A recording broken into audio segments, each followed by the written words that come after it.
Okay, guys, today we're going to learn about random variables.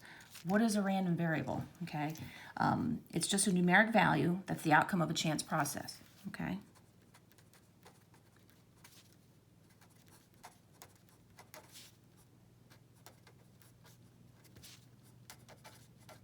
That's the.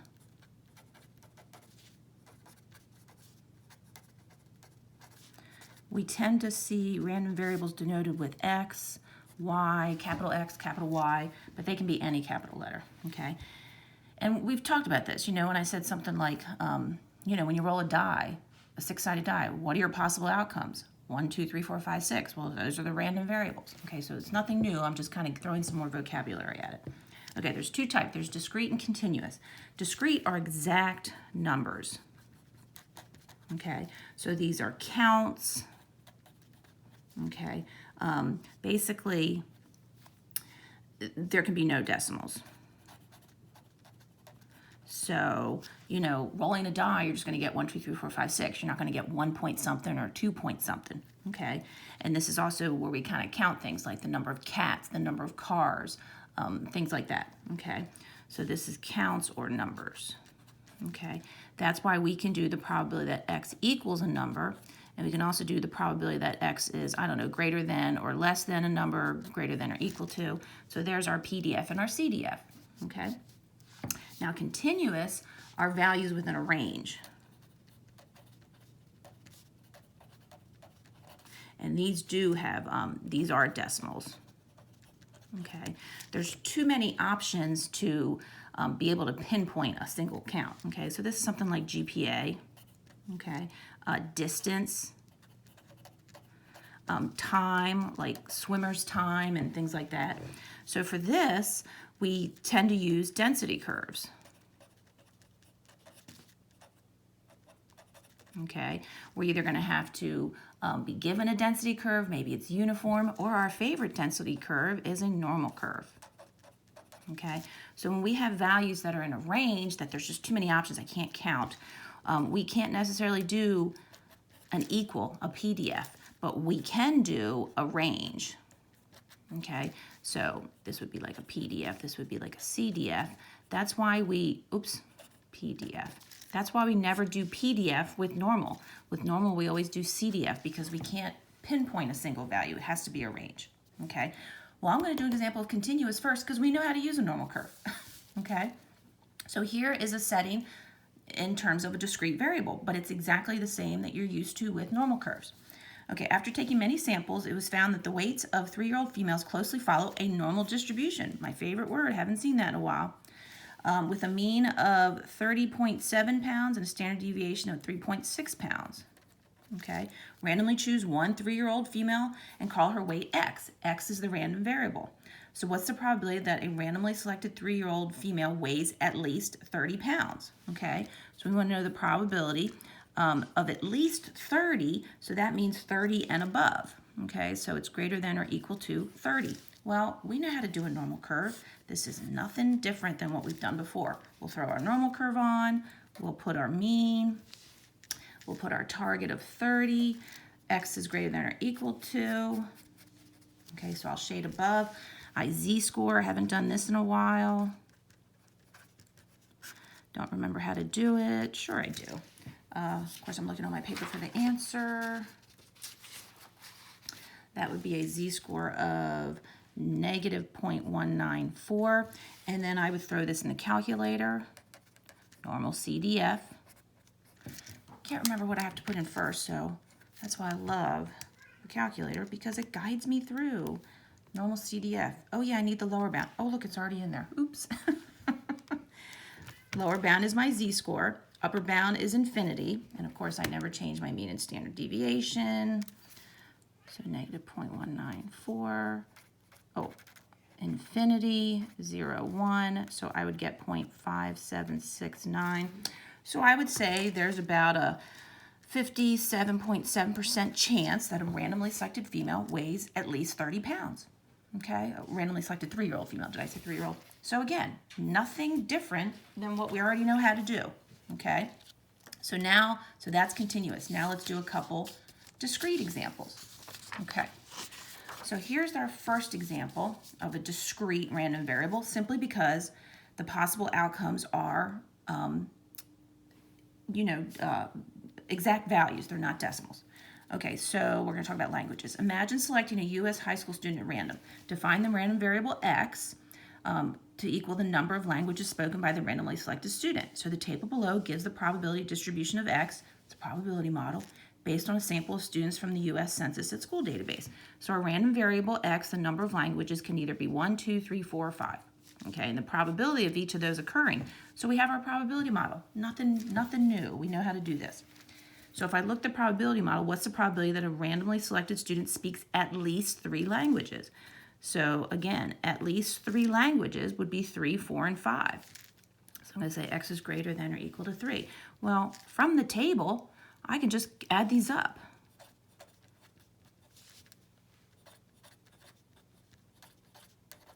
Okay. Of course, what is that? 0.075. If I think about it in terms of PDFs and CDFs, okay, I can do 1 minus the accumulation of 1 and 2.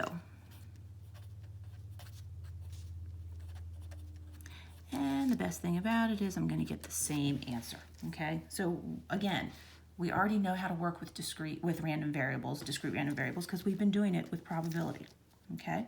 So there's what, it's about 7.5% chance that a randomly selected student speaks at least 3 languages. Now, just real quick, if we take a look at this, majority of students only speak 1 language, okay? And then almost a third can speak 2 languages, and then it totally drops. So this would definitely be a right-skewed distribution, okay? All right, here's the new part for random variables. We want to know the expected number of languages a student speaks. So when we did our binomial for expected outcome, we just did n times p. Well, I don't have a set n. I've got a whole bunch of individual n's. So all I'm going to do is take each n and multiply it by its corresponding p. Okay, so this is called a weighted average. All right, so the mean, and this is random variable x, the mean of x, mu of x, is simply each value, so 1, times its probability. And then we add them up. And knowing how to do this by hand is key. You got to be able to calculate the mean by hand. Oh, plus 5 times 0.002. Okay, and this is simply a weighted average. This is actually how I calculate your grade, because your grades are weighted, okay, by tests, classwork, and homework. Okay, so we throw that sucker in the calculator, and we would get 1.457 languages. Okay, so if I randomly selected a student, I would expect them to speak between 1 and 2 languages. And that makes sense, because again, that's a right skewed distribution. It would, the mean would fall off the peak, okay, and go towards the tail. Actually didn't go that much towards the tail, okay? So that is kind of the new part with random variables, expected value, even though we've seen that with binomials and geometrics, okay? Now, how much does the expected number of languages vary by? Well, vary by, we know that standard deviation, okay? So I want to know a randomly selected student, I would expect them to speak about 1.5 languages, and that'll vary by, so we'll have to find the standard deviation. Now, the standard deviation is still standard deviation. It's the average distance of the observations from the mean, okay? So 1 to 1.45, 2 to 1.45, 3 to 1.45, but then we have to weight it by the probability, okay? And then, of course, once we're solving for standard deviation, we have to square root everything, because standard deviation is simply the square root of variance, which is variance equals the standard deviation squared, okay? And we'll talk, and again, it's just a value. We just square the standard deviation to get the variance, but we'll see this coming up when we have to do calculations with standard deviation. Standard deviation is always the persnickety one. Mean's always the kind of the more intuitive, easier one. Okay, I'm going to write this out once, and then I'm never going to write it again, okay? So I have to take each value minus the mean, square it, and times it by its probability, okay? And then I'm going to add them up. So 2 minus the mean squared times its probability plus 3 minus the mean times its probability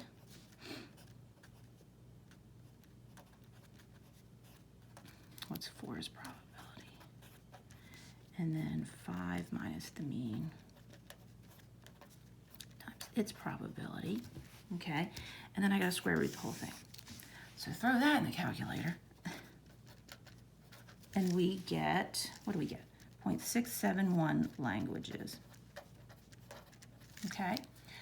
Don't worry, have I ever made you do standard deviation by hand? Yeah, once at the beginning of the year, and then I said, forget it, we're always gonna do it in the calculator. Same thing, we're gonna do this in the calculator, okay? This you should always know how to do by hand. Mean and expected value you should always know how to do by hand, okay? So how I would interpret this, according to this probability model, if I randomly selected a high school student, I would expect them to speak about 1.5 languages, and that'll vary by about 0.67 languages, okay? All right, let me show you how to do it in the calculator real quick. Most of the time, you're given the standard deviation. They're not going to expect you to calculate this on the AP test, okay? But they will expect you to calculate the mean or expected value. Okay, so all we're going to do is we're going to come up and we're going to take our number of our random variable values and put it in list 1 and our probabilities in list 2. So we haven't done this in a while. Okay, make sure your random variable and your probabilities correspond on these lists. Never sort these lists, because if you sort one, it won't sort the other. Okay, and then what we're going to do is we're going to hit Stat, Calc, and we're going to do our one variable statistic. So what it's going to do is it's going to take the average of 1 through 5, L1, but it's going to average them according to their probability weight. So we have to do frequency list as L2. Okay? Don't forget you set that, because you need to take that off if you just need to do a typical average. Okay? So there's our mean, 1.457, and there's our standard deviation, 0.671. Okay? So I would never do this by hand, ever. Okay? Never. I always do this by hand because it's more intuitive. This is just too much. So do these in the calculator if you can, okay? But show me some work for the mean. All right, so not too bad. Expected value. All right, let's do a couple more. Now, what if we're not given the probability model? That's okay. We can create one because we know how to do that. Okay, now in your drawer of 22 socks, you have 10 blue ones and 12 red ones. The random variable X will represent the number of red socks, okay, that you can have after you grab 2 socks from the drawer. All right, think about what are my possible outcomes for the number of red socks when I pull 2 socks out of the drawer. I can get 0 socks, okay, so X, I can get 0 socks, 0 red socks. I can get 1 red sock or 2 red socks. That's it, right? I'm only pulling two socks out. Okay, so we're going to say X equals the number of red socks. Okay, so this is discrete. I can't get a half a sock, can't get 1.5 socks. I'm either going to get 0 red, 1 red, or 2 red socks. All right, I got to figure out these probabilities. That's okay. I can figure that out because I can do a tree. Oh, I have blue. I have blue and red, or blue and pink. What are these called? Markers. Or I'll do my whatever. All right, sock number 1 is either going to be blue or red, right? The probability that it's going to be blue is, let's see, 10 out of 22. Probability it's going to be red is 12 out of 22. Okay, so that's the first sock. Second sock will either be blue or red. Okay. However, if I already have 1 blue sock, I'm not putting it back, so I'm going to have 1 less sock, and I'm going to have 1 less blue sock. Okay. Over here for blue, I still have all my blue socks, but I only have I have 1 less sock. Okay. For here, if I already have a red sock, I'm going to have 1 less red sock and 1 less total socks. Again, 1 less sock, but I still have all my reds. Okay, because I already grabbed a blue. So I can go down these branches and figure out my probabilities. Let me cap my pens. Okay, so 0 red socks. Well, that's the blue. Okay, so I would have to do 10 22nd times 9 21st. And don't worry, I have all these calculated. This would be 15/77 or 0.1948. I'm going to use the decimal, 0.1948. Okay, so that's the probability I would get 0 red socks. Let's do 2 red socks. So of course that's this branch. So that would be 12 over 22 times 11 over 21. That is 2/7, which is 0.2857. So 0.2857. So there's almost a 30% chance I'm going to get 2 red socks. Well, the 1 red sock are the other 2 branches. Okay, well, I don't have to necessarily calculate that. Can I just add those up and subtract it from 1? Okay, so if I add these up, if I do 1 minus 0.1948 plus 0.2857, I'm going to get, let's see, 0.5194. Okay, now if I did do those individual branches of the tree and added these up, I would also get the same thing. Okay, so try that on your own, make sure it all matches. Okay, actually I think when I add these up, because these should all equal 1, when I add these up they actually equal 0.99999. That's okay, that's okay.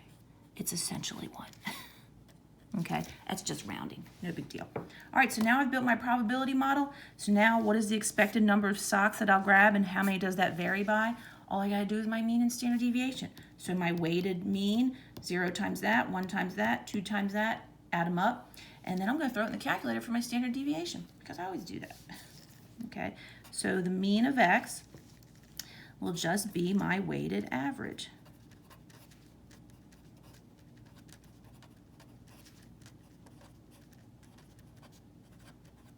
Okay, and this is a good type of free response question where they ask you to build the probability model and then they ask you for the expected value. Okay, so trees never go away. Okay, I'm not even putting that in the calculator. So 0.5194 plus 2 times 2. Okay, I'm not putting that in the calculator because 0 times anything is 0 and 1 times that is that, so this is good. So I would get 1.0908 red socks.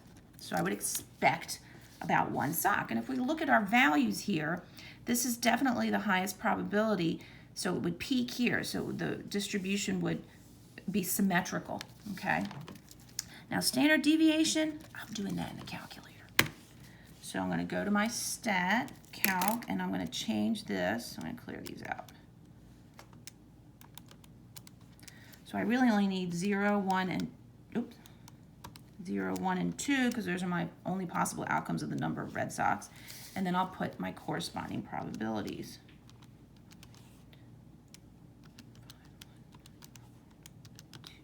2.857. Okay, and then I will do my 1 variable stats.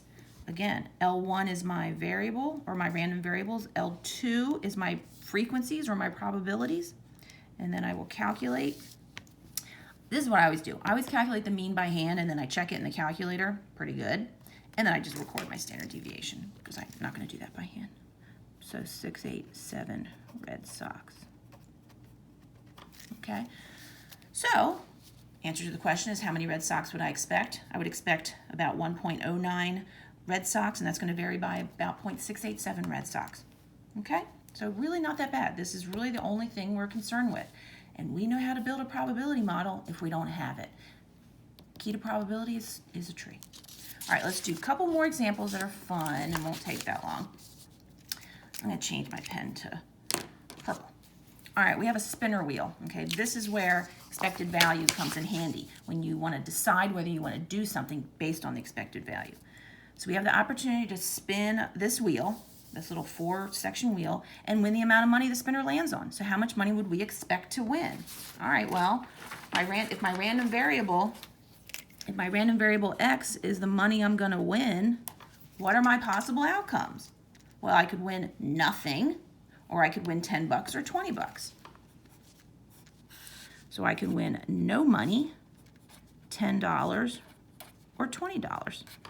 Agreed? Okay, so what's my probability of winning these? Probability I'm going to win 0 is 2 out of 4. right? It's 2 out of 4 spots on the spinner. Probably I'm going to win 10 bucks. Well, that's just 1 out of 4. And 20 bucks is another 1 out of 4. Okay? There we go. Didn't even have to do a trick because I'm only spinning it once. All right, so how much would I expect to win? Okay. Again, weighted average. So 0 times 2 fourths plus 10 times a quarter plus 20 times a quarter. We could probably do that in our head, but I'm not going to. Again, I'm not even going to put that in. So 10 times 0.25 plus 20 times 0.25. And if I spun this wheel, I would expect to win $7.50. Now, am I ever going to win $7.50? Of course not. I'm either going to win 0, 10, or 20. But this would be the expected average amount that I would win over many, many, many, many spins. Okay? So since this is in the positive, why not spin the wheel? Okay? It's not costing me anything to spin it. I'm just going to keep spinning and spinning and spinning. Sometimes I'll get 0, sometimes I'll get 10, sometimes I'll get 20. But overall, I'm going to get an average of about $7.50 per spin. Not bad. Okay? Not bad for not doing anything else but spinning. Okay? Should we do the standard deviation? Why not? Okay, so I got to change this to 0. Oops. 0, 10, and 20. And then my probabilities are half, 0.25, and 0.25. And you can also, guys, you can also put a fraction in here. I don't want you to think you can't put a fraction. It'll turn into a decimal. Okay, so stat calc, one variable stats. Remember, my list 1 is my random variable. Frequency list is list 2, which is the probabilities. So I would expect $7.50. Exactly what I calculated. Ooh, and that's going to vary by $8. Ooh. $8.29. That's a pretty big standard deviation. So I'm going to end up either losing money, my range is going to be negative like $1 or like $15. So that's a very wide range. Okay. All right, let's look at 2 more scenarios. What if it cost me $1 to spin? Okay, here it didn't cost me anything to spin. Okay, so we'll do Y. Y is still the money I'm going to win. Okay, so now if it costs me $1 to win, $1 to spin, now how much am I going to get? If I get 0, I'm actually out $1. So that's going to be -1. Okay, if it costs me $1 to win and I land on 10, I'm actually only going to have $9 that I'm going to win. And if I land on 20, I'm actually only going to have $19 I'm going to win. Okay, these are still the same probabilities. Okay, because in order for me to lose $1, I'd have to get on 2 of the 4 spots. This is still the same probability landing on 10 and still the same probability landing on 20. Okay, so now if it costs me $1, let's see what I would expect to, let me do this. So -1 times 2 fourths plus 9 times a quarter plus 19 times a quarter. Okay, so let's throw that in the calculator and see what we get, and then we'll do the standard deviation. So -1 times 1/2 plus 9 times a quarter plus 19 times a quarter.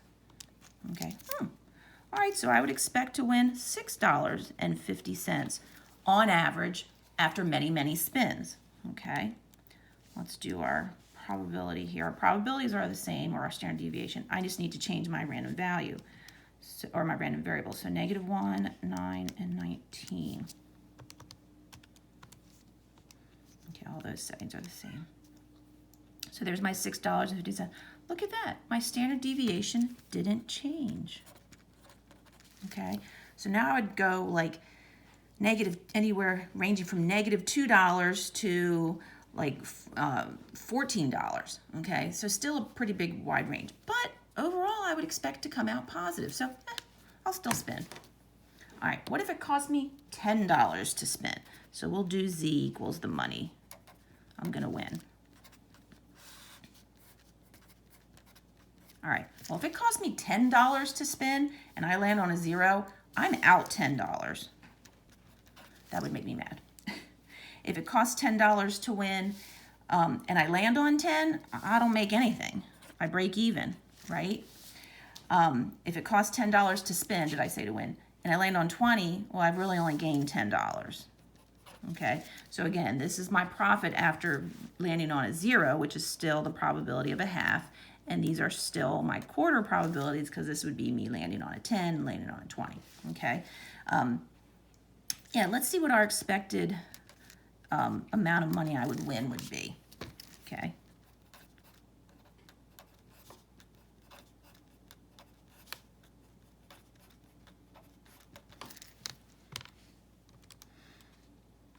Okay, so negative 10 times a half plus 10 times a quarter. Okay, and again, I'm not putting that one in the calculator because 0 times anything is 0. Ooh. I would expect to lose $2.50 overall. Okay, so if my expected value is in the negative, I'm not playing this game because overall, I'm not going to win. Okay, this is gambling, guys. This is how the racetrack wins. The expected value is always in the house's favor. Okay, you might land on the 20 every now and then and walk away with $10, but overall, you're going to lose money. All right, let's check our standard deviation, but I'm having an inclination that the standard deviation isn't going to change. Let's see. Negative 10, 0, and 10. Probabilities are still the same. We'll check our mean, our expected value, and look at that. My standard deviation didn't change. Gotta love it, okay? Remember transformations, our standard deviation is gonna react differently, okay? Anyway, so in this situation, I'm not playing because overall I'm gonna lose money. These two, why not? Overall, I'm gonna make money, okay? So that's the value of a random variable, so we can figure out this expected value when the probabilities are inconsistent, okay, or different.